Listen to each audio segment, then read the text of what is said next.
At the outset, let me thank the organizers for giving this opportunity to talk on practical points and pitfalls in evaluation of Kawasaki coronary artery disease.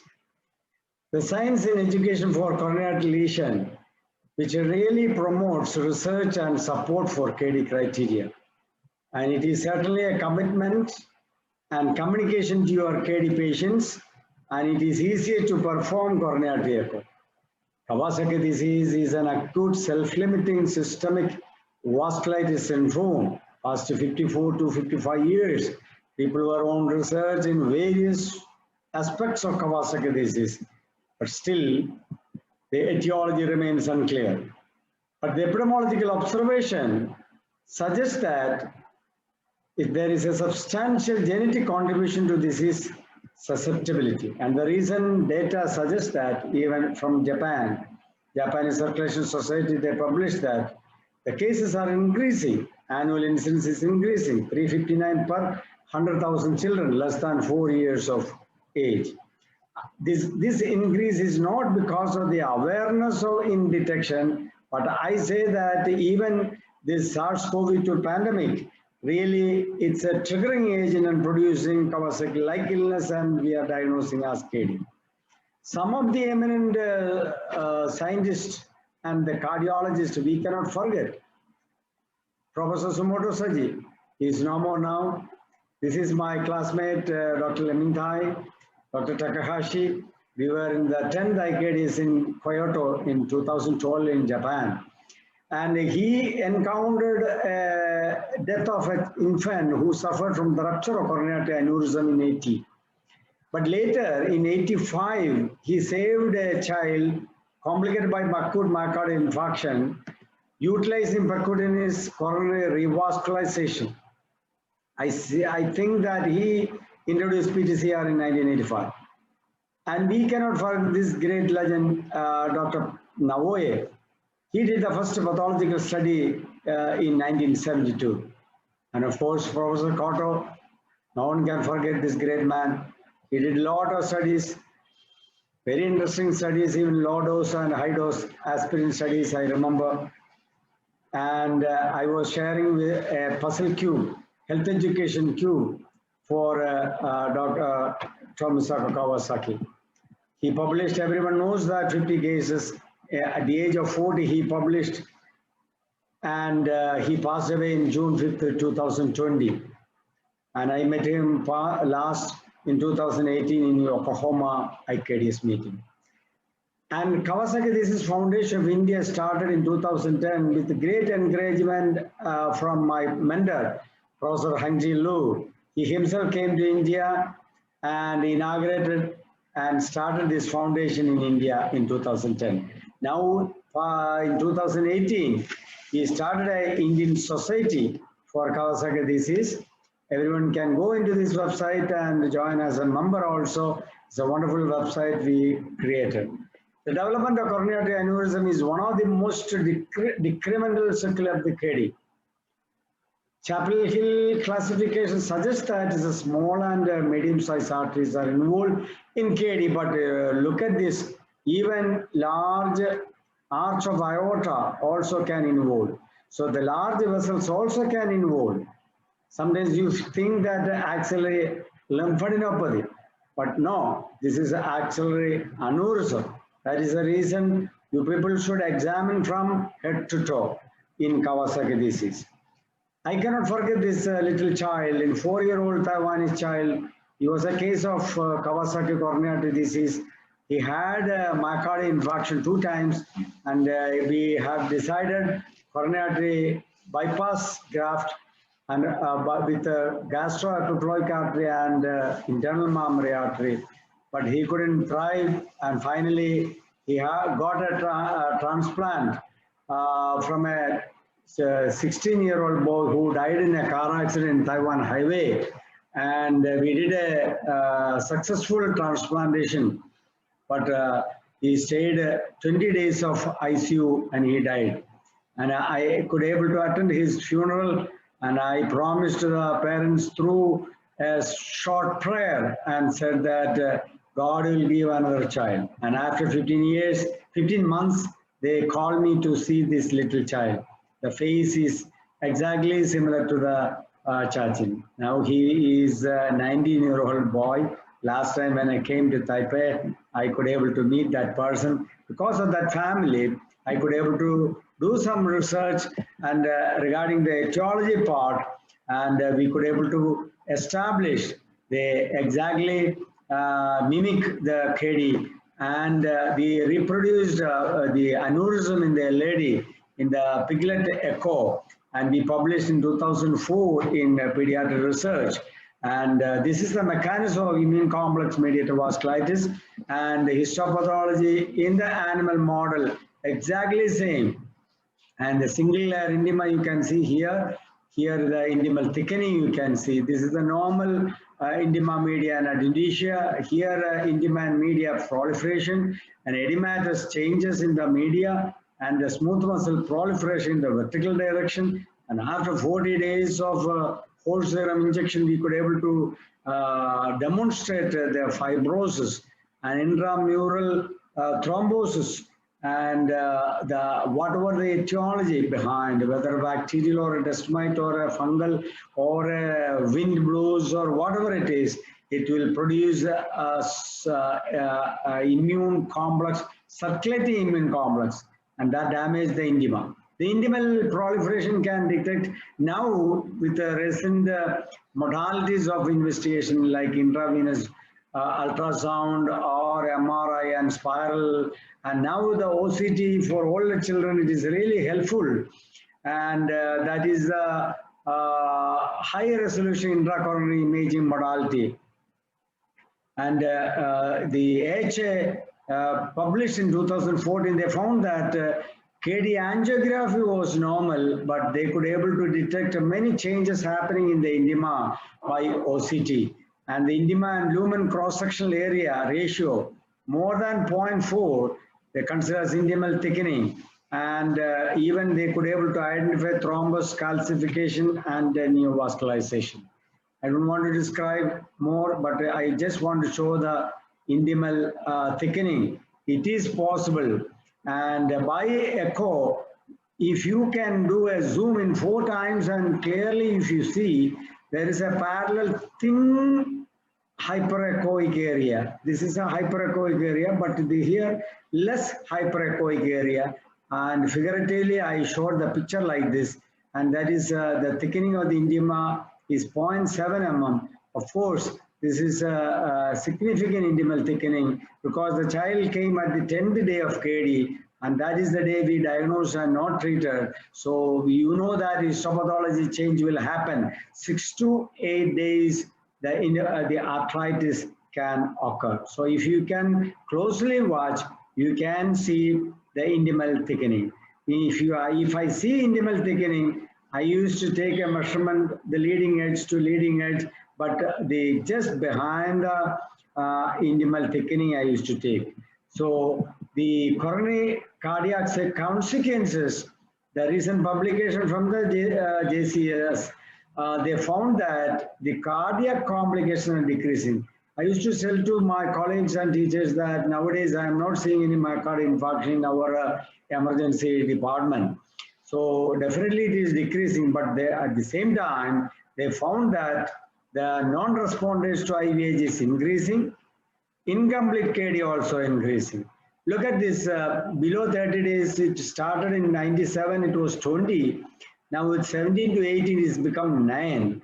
And after 30 days, the coronary progress is only 2.6. And the giant aneurysm also decreasing definitely because of the prompt treatment with the IVIG. So the imaging of coronary by 2D echocardiogram, I say that this is not a need your powerful dedication. Understanding coronary anatomy, the proximal LAD is the most frequently affected, and second is the proximal portion of the RCA, third is the left main coronary artery, and fourth is circumflex, and fifth is the junction between RCA and PDA. There you may miss in the echo, but in the parasternal long axis tree modified for RVOT, you may detect, but you may miss. That is the reason after 2 years, in all aneurysm cases, do a coronary artery angiogram, you can able to detect definitely the measurement midway between the bifurcation and the ostium, and before the branching, the LAD can be measured, and the RCA, where you get a parallel view, there you can measure. This is for the early career members.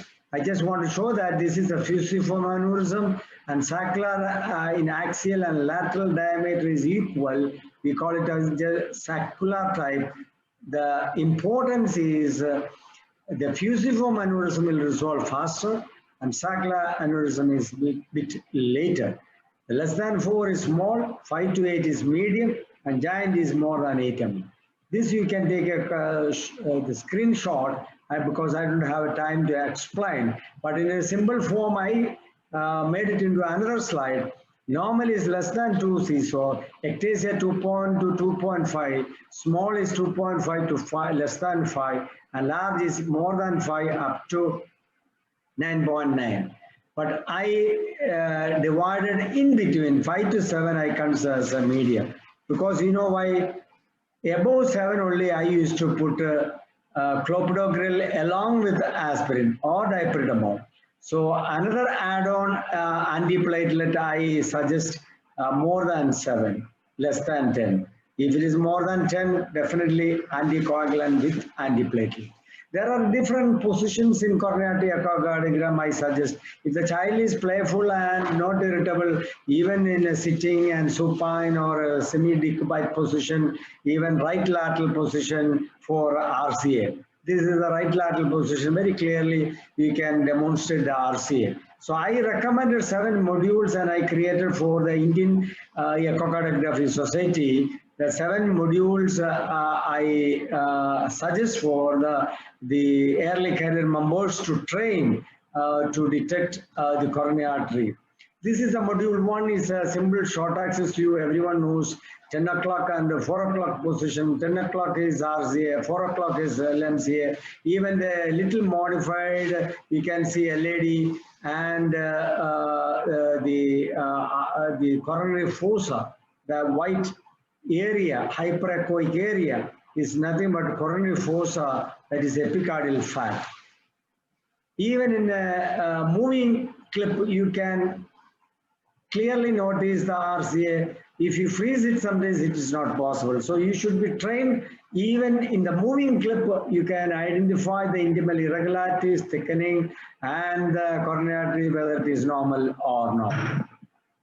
Here you can see a fusiform aneurysm and exactly the bright coronary fossa through which hypoechoic area. That is the way you should identify.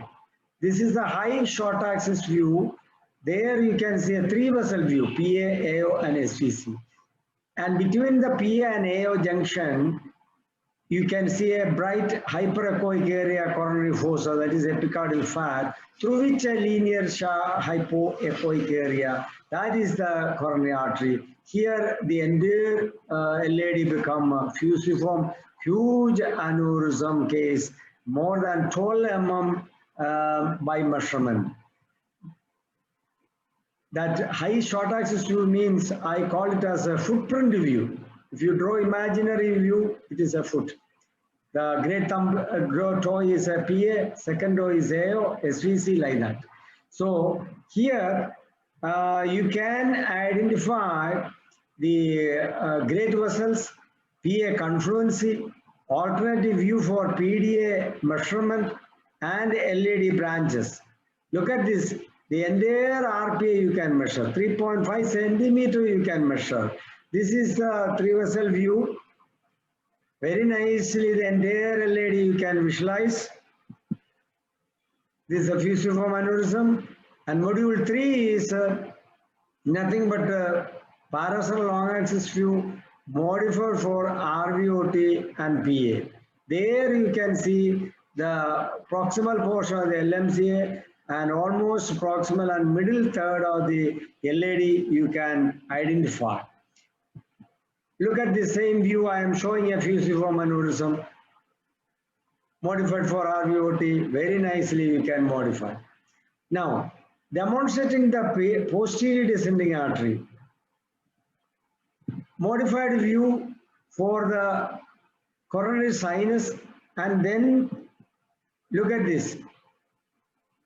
I am demonstrating the coronary sinus here,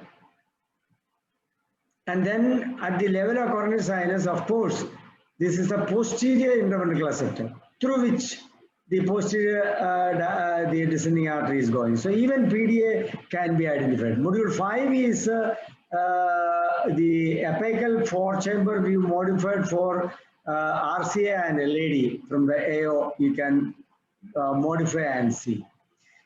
Finally, the subcostal view, I want to show again, this is the epicardial fat. This epicardial fat you are seeing as a bright shadow. This is the wonderful study given by Dr. Umevan. This is not mine.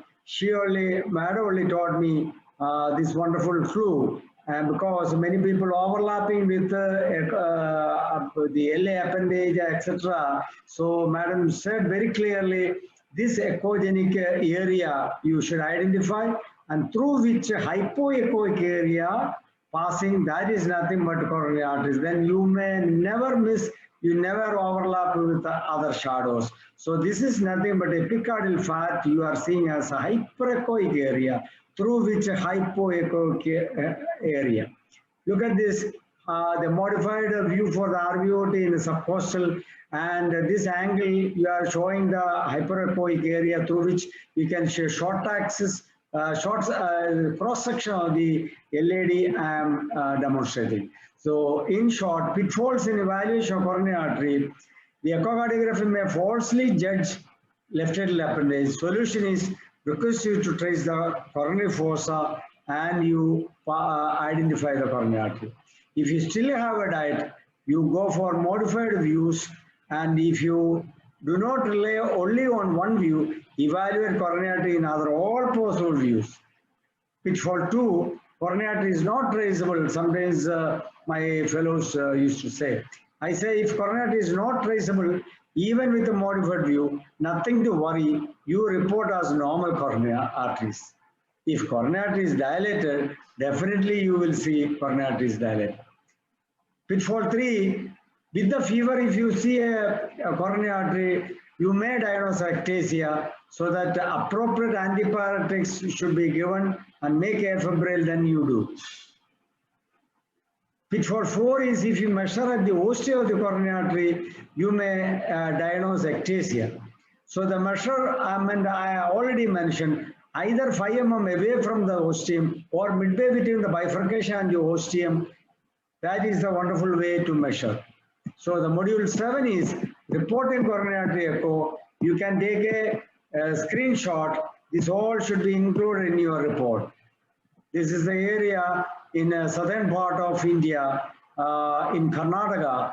You can visit this area, Karwar. There through the lake you can identify a big rock exactly like an elephant immersed in the water. But I say that every elephant what you see is not a real living elephant. Unless you merge and see, you cannot identify. So you merge further, immerse and do much research, you will identify much greater areas in Kawasaki disease. Thank you. Thank you.